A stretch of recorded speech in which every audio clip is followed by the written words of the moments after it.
How to construct a block retaining wall. Looking to upgrade your landscaping around the house, and a retaining wall would fit perfect around the garage or in the backyard. Here is a set of simple instructions to get you on the right track and will save you money in the long run. A block retaining wall is durable, long-lasting, and can be constructed in any form to fit your landscaping needs. Building one of these walls can be fairly simple, depending on the design and size of the wall. This may take you some time and a little physical work, but in the end you will have saved money and have a sense of doing your own work. Steps. 1. Make a plan or two. A well-designed plan will be essential in the building process.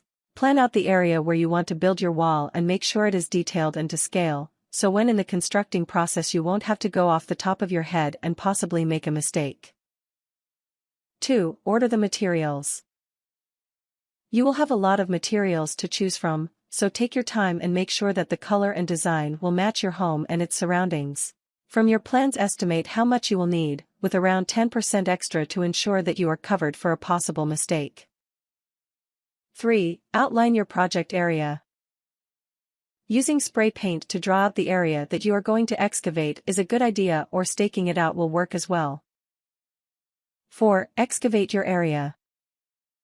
When digging out the area or trench for your wall, you are going to want to dig around 6 to 7 inches, 15.2 to 17.8 centimeters, below the surface to allow enough depth for the gravel base for the wall. Also, the trench should be roughly 14 to 16 inches, 35.6 to 40.6 centimeters, wide. 5. Tip. When digging the trench, try to keep it as flat and level as possible, so when building the base it will be easier to keep that level and flat as well. 6. Make the base. Using gravel to fill the trench slowly and packing it in stages to build up the base. You are going to want to make the base around 4 to 6 inches, 10.2 to 15.2 centimeters, depending the height of your wall. Also, you want to make sure that your base is wide enough so that your block will sit completely on the base. Also, make sure the base block is at least 1 inch below the surface to ensure the gravel base won't wash out underneath. 7. Tip. Using a motorized plate packer will ensure a solid base. You can also use a hand packer, which would be cheaper, but not as efficient. Using a string line can help ensure a straight wall when laying the base block. 8. Set the base block. Now that you have the base set and level as close as possible, you can now set your base row of the wall. This is going to be the most time-consuming and important step of the building process. The tools needed to do this task would be a rubber mallet and 12-inch, 30.5 centimeters, level. When setting the base block, you want to make sure that it is level from front and back and side to side. Also, when joining the blocks, you want to make sure they line up and are flush with each other. 9. Tip.